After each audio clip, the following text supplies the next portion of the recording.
बिस्मिल्लाहिर्रहमानिर्रहीम अस्सलाम वालेकुम डियर स्टूडेंट्स। इस वीडियो में हम डिस्कस करेंगे 10th क्लास मैथमेटिक्स की जो बुक है बेटा उसका चैप्टर नंबर 1 एक्सरसाइज 1.3 यानी थर्ड वाली जो एक्सरसाइज है उसकी चैप्टर नंबर 1 की उसका बेटा क्वेश्चन नंबर 3 हमने सॉल्व करना है, जिसमें इक्वेशन दी हुई है हमें 5x⁴ is equal to 7x⁴ minus 2। कहता है बेटा इसको आपने सॉल्व करना है, इसका आंसर निकालना है, इसको हल करके इसका सोल्यूशन सेट आपने फाइंड करना है।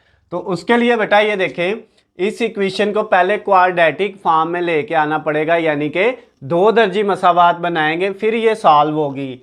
तो आप बेटा दो दर्जी मसावात के लिए ये देखें, यहाँ पे x की दो पावर्स है, एक है 1/2 और एक है 1/4।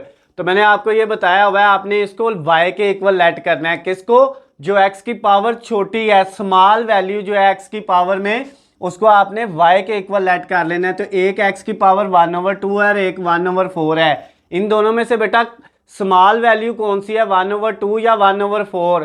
तो एक बात याद रखिएगा, बटे के नीचे जितनी बड़ी वैल्यू होगी ओवरऑल बेटा वो उतनी छोटी होती जाएगी। बटे के नीचे जितनी वैल्यू बढ़ाते जाएंगे वैसे ही वो वैल्यू उतनी ही छोटी होती जाएगी। तो इसका मतलब ये जो x की पावर 1/2 और x की पावर 1/4 है, 1/4 छोटा है और 1/2 क्या है, बड़ा है बेटा। यानी अगर हम 1/4 को लिखें ऐसे बेटा, कैलकुलेटर से 1/4 करेंगे तो ये 0.0 जो है वो 0.25 आएगा, और अगर हम 1/2 करेंगे तो ये 0.5 आएगा। इसका मतलब 1/2 का आंसर बड़ा आ रहा है और 1/4 का छोटा आ रहा है। तो 1/4 फिर छोटी पावर है। तो आपने क्या किया बेटा, जो x की पावर 1/4 है उसको आपने लेट कर लिया किसके इक्वल, y के इक्वल। ये हमने लेट कर लिया कि x की पावर 1/4 किसके इक्वल है, y के इक्वल।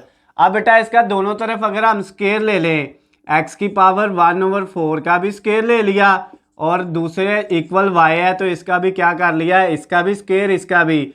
तो ये बेटा 2 इससे कट जाएगा तो क्या रह जाएगा 2, यानी x की पावर 1/2 बचेगी। कितनी बचेगी बेटा x की पावर, ये इससे कट होके 1/2, तो वो किसके इक्वल आ जाएगा, y स्क्वायर के इक्वल आ जाएगा।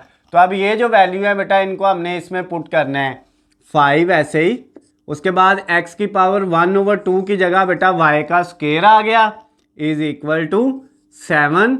x की पावर 1/4 की जगह क्या आ गया, y आ गया, और माइनस ये वाला 2 बेटा एज इट इज लिख दिया। क्लियर हो गया।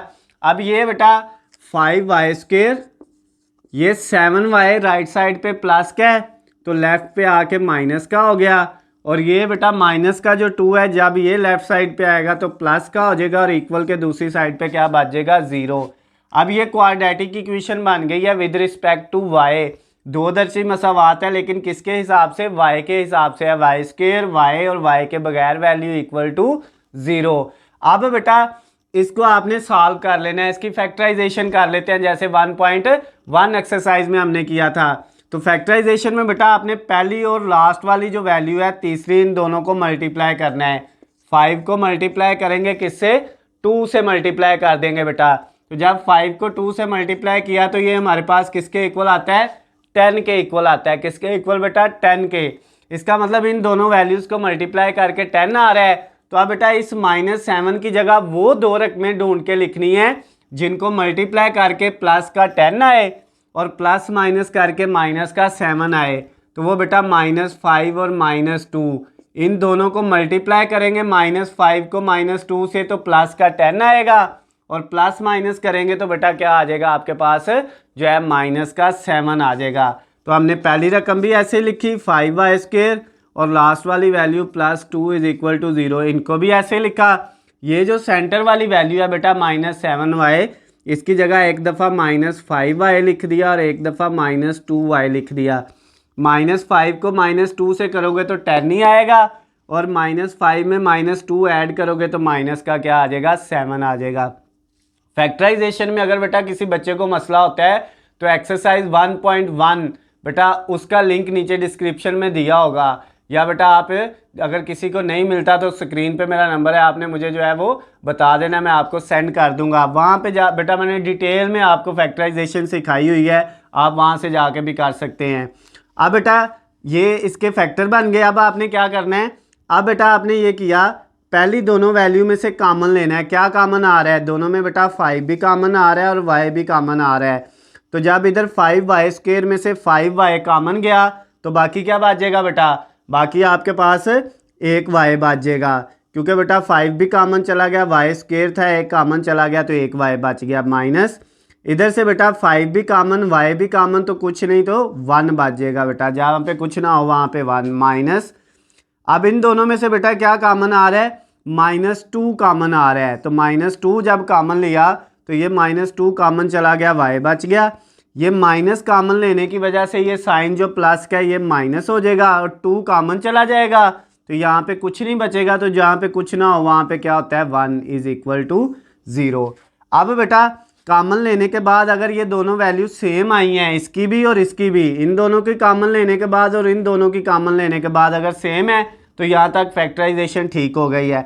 अब जो सेम आई है इनको एक दफ़ा लिखना है y-1, और दूसरी बेटा जो वैल्यू है ये 5y और ये -2, इसको एक दफ़ा लिखना है 5y-2, और इन दोनों को किसके इक्वल रख दिया? 0 के।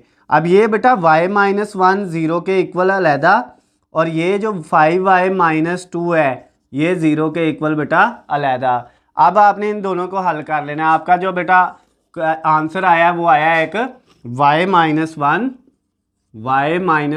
0 के इक्वल अलहदा आ गई बेटा, और दूसरा क्या है 5y-2 = 0, वो अलहदा आ गई। ये बेटा 0 के इक्वल अलहदा और ये अलहदा। यहाँ से y इधर ही, ये 1 बेटा माइनस का है तो दूसरी तरफ जाके क्या हो जाएगा? प्लस का हो जाएगा। ये y का एक आंसर आ गया। इधर ये 5y, ये बेटा 2 इधर माइनस का है तो दूसरी साइड पे जाएगा तो जाके क्या हो जाएगा? प्लस का हो जाएगा। ये 0 लिखने की ज़रूरत नहीं है। फिर y इधर ही, ये बेटा 2 5 मल्टीप्लाई हो रहा है तो दूसरी तरफ जाके डिवाइड हो जाएगा, तो y का एक आंसर आ गया 2/5। ये बेटा आपका क्वेश्चन सॉल्व हो गया, यानी ये जो इक्वेशन थी y के हिसाब से उसको हमने सॉल्व कर लिया है। लेकिन बेटा जो आंसर आया है वो y में आया है। हमारा क्वेश्चन जो हमें दिया हुआ था वो x में था, तो अब बेटा वापस हमने जो y लेट किया था वो वैल्यू वापस रखनी है। y के किसके इक्वल था? x⁴ के। y को किसके इक्वल रखा था बेटा? x⁴ के। तो यहाँ पे इस y की जगह वापस क्या रख देना है? x⁴ equal to 1। y की जगह वही आ गई, इस y की जगह भी वही, x⁴ इक्वल टू 2/5। क्लियर हो गया बेटा? अब हमने x निकालना है, तो x की पावर कितनी है? 1/4। इस 1/4 को बेटा ख़त्म करने के लिए हमने क्या किया? पावर 4 ले ली, और अगर इस साइड पे पावर 4 ली है तो दूसरी साइड पे भी पावर कितनी लेनी पड़ेगी? दोनों साइड पे पावर 4 ले ली।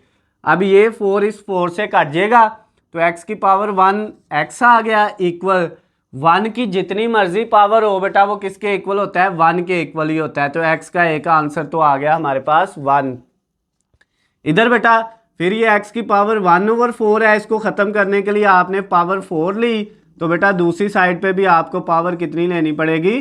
4 ही लेनी पड़ेगी। अब ये इससे काट जाएगा तो x⁴ यानी कि x आ गया इक्वल 2 की पावर 4 बेटा ये तो 16 होता है। 2 की पावर 4 कितना होता है? 16 डिवाइडेड बाय ये बेटा आपके पास जो 5 की पावर 4 है ये आपने कैलकुलेटर पकड़ना है, वैसे ये 625 आई थिंक होता है, तो हम जो है वो 5 की पावर 4 लेके देख लेते हैं कितना आता है हमारे पास। ये बेटा 625 आता है, 625। यानी ये जो 5 की पावर 4 है कैसे लेनी है बेटा? 5 की पावर 4 का मतलब है 5 को कितनी दफ़ा मल्टीप्लाई कर दो? 4 दफ़ा मल्टीप्लाई कर दो। तो 5 को 5 से करेंगे तो कितना हो जाएगा? 25 यानी 25। उसको आगे 5 से करेंगे तो 125, उसको 5 से करेंगे तो 625, ये आ जाएगा बेटा। तो अब आपके पास x का ये दूसरा आंसर भी आ गया है। x के बेटा दोनों आंसर आ गए हैं। अब हमने इनका सोल्यूशन सेट यानी हल सेट लिख देना है। वो क्या आया बेटा? एक 1 आया और कामा दूसरा क्या आया? 16/625। तो ये बेटा आपका जो क्वेश्चन नंबर 3 था 1.3 एक्सरसाइज का chapter number 1 10th class mathematics का, वो बेटा कंप्लीट हो गया है। अगर इस क्वेश्चन के अंदर बेटा आपको किसी भी पॉइंट की किसी भी जगह से समझ ना आई हो तो नीचे स्क्रीन पे आपको मेरा नंबर नज़र आ रहा है, आप मुझे कॉल करके मैसेज करके या कमेंट्स में मुझसे पूछ सकते हैं। उसके अलावा बेटा अगर आपको किसी भी सब्जेक्ट के हलशुदा नोट्स, गैस पेपर या पेपर पेरिक स्कीम चाहिए तो उनका लिंक नीचे डिस्क्रिप्शन में दिया हुआ है, वहाँ से जाके आप डाउनलोड कर सकते हैं। वीडियो पसंद आए तो इसको बेटा ज़्यादा से ज़्यादा लाइक और शेयर करना है। अल्लाह हाफिज़, खुश रहें।